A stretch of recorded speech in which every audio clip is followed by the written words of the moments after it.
This episode of Becoming the Best Version is sponsored by the Law Office of Jazz Jordan, the injury firm that fights for you. If you've been hurt in a car accident, on the job, or due to someone else's negligence, you shouldn't have to face insurance companies alone. Jazz Jordan is committed to getting you the compensation you deserve while you focus on healing and becoming the best version of yourself. So if you or someone you know has been injured, reach out to the Law Office of Jazz Jordan. They don't get paid unless you win, because your recovery, your rights, and your future matter.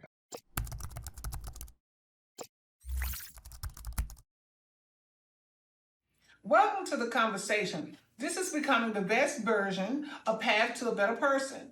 I am Anita Davis, and I have been blessed to have the opportunity to interview Mr. Greg Blue. Hello, how are you all doing? I'm so glad to have you in my chair today. So glad to be here. So could you please tell the audience who you are? Well, my name is Gregory Blue. I am a massage therapist of 12 years. I'm an elder at the Body of Christ Church International, and I currently work at Pratt & Whitney. Wow. And a father and a husband. I'm a father and a husband. Definitely that. Amen.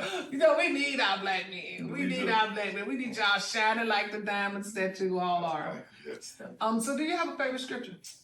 Well, the scripture that I normally base my faith off of is Hebrews 11:6. Okay. And that's without faith, it's impossible to please God. Oh, everything is a faith walk. And that is something there's no way to get around. At all. Everything's a faith walk. And faith ain't always easy. It's not. Sometimes you gotta put your big girl pants. You gotta put big pants on. Yes, Lord, because Yeah. faith ain't easy. Yeah. It is definitely something that you have to grow and learn. And even work at. Yeah. You have to put forth effort. Even too. the best of us have to work at it. It's nothing that you know. And I know that's when we say without faith it's impossible to please God. It's so easy to say, but not so very easy to do. Mm-hmm. But the thing that stands out with that verse is, when you have faith, you please the one that can do everything for you. Thank you. Now, how awesome is that? No, that's So that's what keeps me driven and not being down and I want to knock somebody out. It keeps me. Yeah, because it's a work in art. It's a work in progress. It definitely is. So, Mr. Greg Blue, we're going to look back over your life and pick out 3 specific things that helped you become the man that you are today. 3 areas of growth that said, go in this direction, go in that direction, do this, do that. What would your first one be? Well, as a child, I grew up in Lithonia, Georgia, and that was like my grandfather owned a huge farm. So I used to have to work that farm from the time I was about 7 till about 13 or 14. Every summer when I moved to Columbus, I had to go back down there and work. So that actually gave me a real sense of hard work and what the value of it is. What year was that? That was 1992. Wow, I know, 90. 90. Wow. 90. I didn't know they was doing that in the 90s. Yeah. I really thought. Well, by the time I came along, he had a whole farm, like my mom's life, stuff like that. But as I got older, it was just mostly pigs and chickens, and then we had corn and collard greens and. I know, that's right. That's kind of like green. And the pigs were the main thing. That was what we normally focused on. Okay. So at a young age, I learned how to be strong and how to work. Did you know that it's kind of like precious for our children these days? Yes. Because they don't even understand what that is. Yes, they go outside and rake the leaves, and they just think it's fake. Oh my God. Yeah, and get that phone out their hand, and I'll get them off in front of their computer, man, please. Definitely. I mean, thank you torturing them. Right. Guys, but I think that's a parental thing. I think the parents have to set boundaries and limits on that. Okay. So your first point would be growing up on the farm. Mm-hmm. Wow. And learning the value of hard work. The value of hard work. Because I mean, we didn't technically get paid. Now my granddad would take us to the stove like, okay, y'all got it's 10 of us or 5 of us. He was, all right, y'all got $20, $30, y'all. get what y'all want. Right. After that's gone, that's all you get. But you know what? It is a foundational aspect of things. It is. But you know, and even though he did not monetarily pay you, he paid you in such a way that you'll always reap from it. He knew that. He knew that because he was a man of God also. Yeah. That is big. Yeah. Number one, to have somebody who had a fortitude and a mentality to give such a gift. And so, what would your next point be? My second point would be me having to go. My wife getting married. Wow. How old when you got married? I was 30 years old. 30 years old. 30. Did you know you was like, this is the one? How did you come to that? Well, in my lifetime, I had my share, and I knew what to look for and what not to look for. So you had already started figuring that part out. Yeah, I had made my comparisons a while. So when I found that one that had not everything checked off on my list, but the important things, that's when I knew, like, and a certain situation happened, and she showed me who she was in her heart. And that's what really put her over the top of anything else. Core essential values. Correct. Yes, I know that would speak volumes. And you were 30 years old, so a lot of days our young people, I don't know whether they don't have much faith in marriage. No, because it's all over TV, social media. It's always man versus woman. It's always a fight between the two, or people being messy, and that's just what they see. That's true. Even as children, they scrolling. My daughter scrolling on YouTube and just see a random, man and woman argument. Like, and she like, something? Dad, what is this? Because we don't do that at my house. We talk like regular people. If we got an issue and you want to scream and shout and fight about it, go outside, do that first. Then come on in here and we'll talk about it. That's so mature. Yeah. That's so mature. And I think that a lot of times that is one of the pivotal things that causes young people to think, I don't want to be that. I don't want to do that. Yeah. But that takes some personal calming down and some personal work to be done on the inside. Definitely does. Before you get there. Because you know how it is.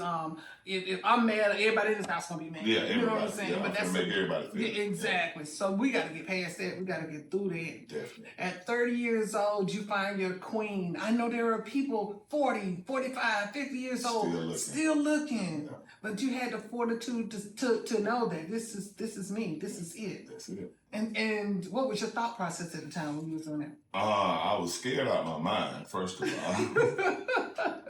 And somebody actually hyped me up, like, man, you just gonna marry that girl, man, woo. And I'm like, man, get out of my business, But once that thought got put in my head, of course I talked to my dad about it, and he said, so pretty much asked me, well, what made you want to marry her? And I told him, he looked at me like, oh, okay, you ready? Wow. And that's what the rest is history. I think that is big. One of the biggest things about what you just said was that you had a father to go and confide in. I did. And I think that a lot of our young people are either lacking in that field or don't have a biological father, or they have a father figure. Correct. You know what I'm saying? But what I see is that you had enough sense to go and consult the elders. I did. And that's very big. And I think that's something that we as a people need to not lose the jewel of an elder. An elder. And speaking of being an elder, you are an elder. I am. Okay. Wow. So what would your third point be? Honestly, to help me grow as a person, my child being born. Really? Yes. It really... She helped you grow? Yes. Because I had to really... It's one thing to have, okay, I can take care of this woman. It's just me and her against the world. Now you got another person here that's actually looking at you all the time for guidance, influence. Wow. Like, even when you're not thinking they looking, they listening and looking. All right. Because my daughter she was in pre-K. And the teacher, I went and picked her up, and the teacher said, Mr. Blue, can I talk to you for a second? I'm like, okay, what's up? She said, Judea used some choice words today, and so could you be mindful of, so I'm like, well, I really don't. But then I do be on the phone or, watching the football game or something like that and shit. So, yeah, you just have to be mindful. They watch and see everything. So that helped me grow as a person, hey, you can't say everything right here. be mindful of what you say and how you say it. Yeah.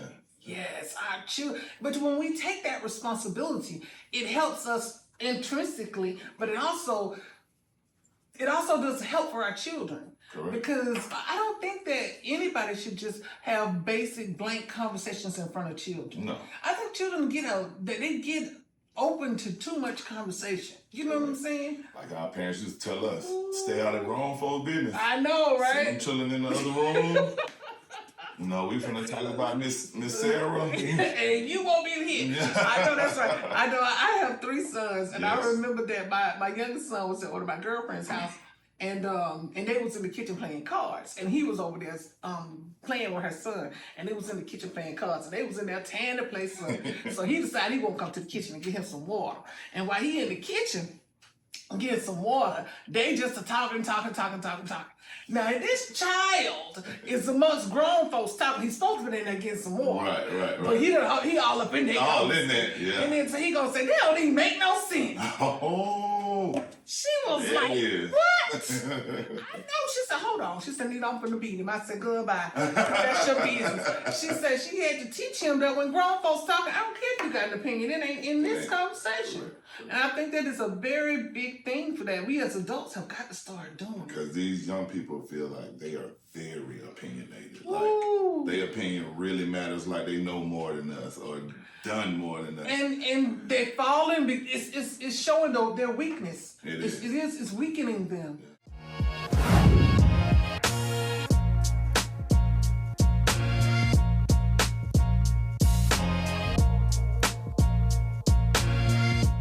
And the ability to, I know I'm much older than you, but coming from the position of when grown folks talking, you don't say nothing. You don't say nothing.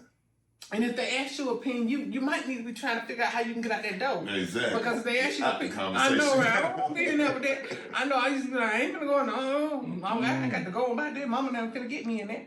Yeah. But that's big that you have enough fortitude to understand that I got to do better in front of my daughter. Right. And that is awesome. Yeah. And as a father, what do you think about, right now you are a father, when you think about fatherhood from the position of looking at your father and in the position of being a father? Well, in my case, like my mom and dad got divorced when I was maybe 3rd, 4th grade, something like that. Mm-hmm. And it made me have a turn for the worse, which it could do, like divorce does that to children. Because you're used to both your parents being in the house together, you're seeing both of them, y'all having a family camaraderie, and then it's split. Yeah. So therefore, my dad I think he had just moved to Columbus, and I was still in Atlanta with my mom and my brother. So it was a hard time for me the separation, and I just vowed that I would never want to send my child through that. So. Wow. That was the basis of one of the reasons I picked my wife also, because I know I ain't gonna leave her, she ain't gonna leave me. We'll kill each other before it happens. Not for real, guys. But you get it. But I do get what you're saying. Yeah. You said there's a commitment there. Yeah. And so looking at my father and, the things he had to go through in his life, like the different stages of him growing into a better man, you know what I mean? And I seen the heartaches and pains it took him through. I seen the things it did to my mom, as far as her, because she never remarried after him. Wow. And she was Jesus was her husband. You know what I mean? So that was growing up in the household with her, like no BET, no hip-hop music, like nothing but gospel. That was it. Gospel in the Bible. Meet Jesus alone. I'll tell you. But even with that, I learned a lot from her also, because I know the way she struggled and the faith that she kept. Like even she would, we would be going to Bible study with no gas in the car, praying that we get there and at least get back home. You know what I mean? The commitment was we going. We going. Regardless. Mom, you just said we ain't got no gas. We going to church. God make a way. I swear. You already know it. I know that because I used to do that with my children too. And Jesus paid it all. Child, my sons be like, Mom, you doing too much. I'm like, I don't care, God got it. Yeah, that's right. But now being the father, that's the from looking at your father, now you are the father. I am the father. And it's rewarding at the end of the day. And also when you start to see yourself in that child, and you start to learn, like but even her characteristics and her way of thinking is so much like me. Like her and her mom can have a conversation about one thing, and we have the same exact conversation, but she interprets mine better because I know how I was as a child. Wow. You know what I mean? Yes. So, I tell my wife all the time, because she had a son before she got with me. So the way she interacted with him and the way he understood things, she could understand, you know, because that's part of her. But this other one, you can't do her like that. Her son was a good, sweet child. I was not. Okay. It took some dynamics. Garage of righteousness to help me out along the way. Okay. And I appreciate that. But it's something because you can see yourself. And and I remember talking to my cousin one time, and her daughter. We was in the kitchen having a full-blown conversation. We was talking. Her daughter walked through the room, and she stopped talking, and she looked at her. And then I was like, girl, what's wrong with you? She said, hold on. She told her daughter to come back. She said, I don't know what you thinking about doing, but I see it in your mind. Oh, yeah, I see it. I already see where you're going. Don't get your feelings hurt. That's right. And I was like, girl, what you talking about? She said, girl, she up to something. I ain't figured out what she is, but I see her and I know me. I was like, girl, but that generally be, that would it be. Yeah. Because I used to say, girl, she told her one time, I see the thoughts in your mind. I said, girl, how you see the good thoughts? She said, I'm telling you, I recognize me. That's and right. I know when she up. And me being a parent now, I totally understand that statement right now. I see it. I see it before it happens. I recognize me. I said, girl, you was tripping. I said, I thought it was funny because it was her daughter. But I have sons and I agree. I agree. Definitely. Yeah, I agree. remember your boys. I agree. Rough and tough, boy. I'm like, y'all know. He up to something. Let me get on over here and see what's going on. But and it's an interesting dynamic from being the child to being the parent and being able to identify those traits in your child. Yes. And then, but you have enough fortitude, enough strength, enough education, enough parenthood to approach parenthood in such a positive manner. Yes. And I know that as a Black man, we need that. Yes, definitely. We need that. I try my best, to see kids in the neighborhood and do say, hey, what your grades looking like? You get good grades, I give you some money, come see me when you get your report card. Right. Some of them don't come see me because they don't get good grades. But, I have to at least plant that seed to let them, make them work towards something. And your daughter has the blessing of being daddy's little girl. She is that. And that ain't always easy. I know. Daddy's girl is a dual now because you know what? That's my daddy, but I know he kind of crazy, but he's still my daddy. That's right. Okay, so we're gonna go back to your first point, where you are working in the field as a young child, being given the foundational aspects of hard work. What would you say to yourself out there doing that? How would you encourage yourself? Man, stop being mad. This thing will help you in the long run. Because I used to be upset. What child want to wake up at 6 o'clock in the morning during the summertime to go work? You know what I mean? Oh. It wasn't, but don't get, I like to eat. My grandmama made the best breakfast. Now that's motivation to get up. Homemade biscuits, eggs, and You're right about that. Fresh sausages. Yeah, so good. Yeah. Homemade jellies and stuff like that. So that was motivation for me. But if I was looking back at me now, I would tell her, hey, don't get so upset, because I didn't truly understand that value until I was almost 20 years old. Wow. Really.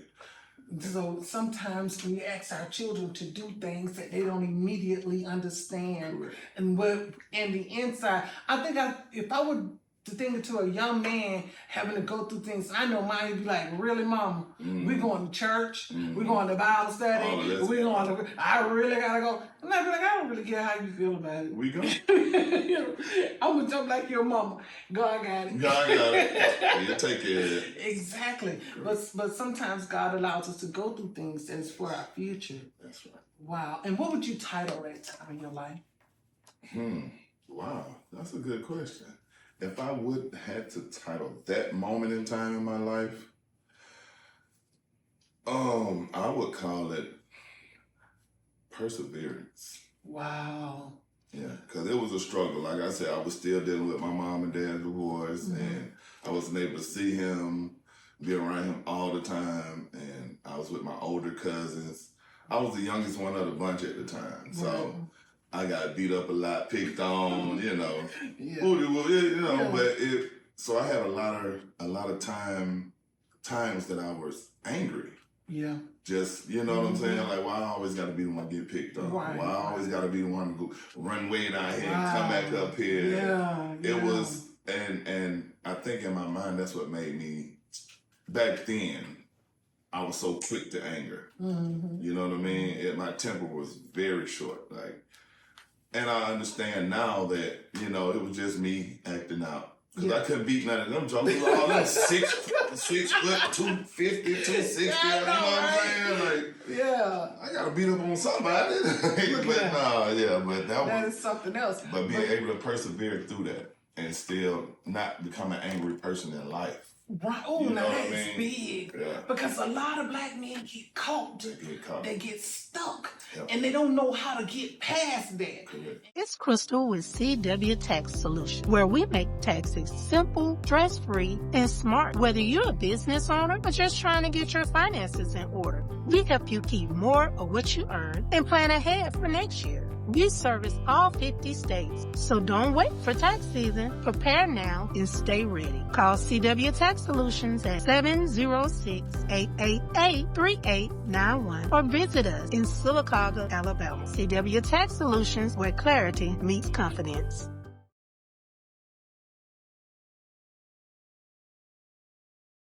And it becomes an issue and a dilemma. Yeah, I know some of them personally. Wow. And I just pray, because I know that's a hard thing to get through. Like, therapy in the black community is almost non-existent. Taboo, yeah. And even when we do it, it's like we hold back a lot of stuff. Wow. And therefore, you know, things don't get resolved in your childhood, because a lot of stuff people are mad about now stem from when they were children. Exactly. Yeah, you're right about that. Yeah. And it's something that, as a household, we're looking at God being the father, and then it's the son, the husband, and then the wife and the children. So if God, in order for even though God is God, the husband needs to heal so his house could heal. Because what's in the head has to flow through the body. Correct. Right, and we have to be conscious of that. And the second point was my wife. Your wife. Ooh, that pretty lady. Yes, your wife. She's my backbone, really, though. Like, I understand for her, because she's knowledgeable. She's older than me, so she has a lot of experience, more experience than me in certain aspects of life that I just haven't had to deal with. So she's so graceful. She is, and when I have to defer to her for things, she go ahead and, well, you don't know nothing. She don't give me none of that. Yeah. You know, she just break it down for me. I'm like, baby, what that mean? You know, man. Like, but then it's good that you can rely on that. Yes. That you have a good relationship. Yes. What would you title that part of your life? Deciding to make this woman your wife. You're like, that's for me. That's for me. Love and learn. Wow. Yeah. Because I learned a lot from her, and even though she knows more than me in certain things, when I speak about certain things, she listens. Right. She don't be like, oh, no, you wrong. You know, she don't cut me off. That's respect. That's what men need. We just need to be heard a lot of times. Wow. Because if you hear what your man is telling you, you can regurgitate it. You can, process it and then regurgitate it back to him in a manner that doesn't make him feel small about it. You know what I mean? That is so big. Yeah. The ability to hear you and to come back in a manner that's respectful to you and allowing you to grow, allowing you to feel comfortable in communicating when you do need her. Yes. Because I think that's so important. And you said you all are in it for life. Yeah, we ain't going That's necessary. Yeah. And that's necessary. But that speaks a lot to the character of that woman. It does. It just speaks a lot to the character of that woman and allowing you to be the head that she needs. That's it. That speaks a lot to that. Yeah. And so what would you title? Would you say you would title that? Love and learn. Love and learn. Ooh. Come on, Jesus. Okay. And the third point was being a father. My father. Yes. And with this beautiful daughter. Your daughter she's so beautiful. She looks just like you too. She does. She does. I see it more and more every day. Dancer girl. Whew, I just need, as long as she don't act exactly like me, we good. Get some of your mama in you. Okay, she got them blue jeans, baby. She does. But she is very smart. And I can't accredit myself to that because, she was born right before COVID started. She was born at 18. So 2019, 2020, we spent a lot of time together because I wasn't working. My wife was working. She stayed working throughout the whole pandemic. But so me and her spent a lot of time in her early stages together. Okay, that's important. Yeah. So even at 1, I was teaching her colors and numbers, and so when she got to pre-K, she was already she knew all of that stuff already. But for her to want to continue to learn, at 3, she's like, Dad, I want to know how to read, like y'all read. Okay, well, this is what you got to do. And her mama stay on top of her with that, and I appreciate that. You know what I mean? That's awesome. Knowing that you have a person that you are responsible for, that's not responsible for themselves yet. You have no other choice but to either grow or flow on. You ain't got no choice. Be a deadbeat. That's right? not in my DNA at all. Oh, it sure isn't. I know your father. There's nothing in your DNA. Yeah. What would you name that part of your life?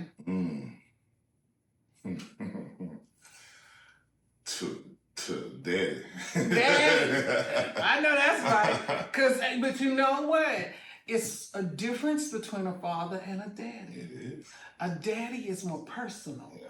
A daddy is more intimate. Correct. A daddy is, I got to train you, teach you, groom you. Every day. Because you're an aspect of me. Correct. That's right. And that is big that I'm a daddy. Because daddy means responsibility. That does mean it. Yeah, that is so big. If you could look back over your life and speak a word of encouragement to you in the first stage, what would you say? Keep it going, man. Don't stop. It's something bigger for you, right? Exactly. It is. And as a black man, I would hope that most black men would understand that growth. Yeah. I know we had said this earlier, but the foundational aspect was so important that helps you become the father that you are now. And I think that is so big. Do you have any encouragement for young black men today? Today, find a passion. Find a passion for yourself that you know you are good at or that you're even interested in.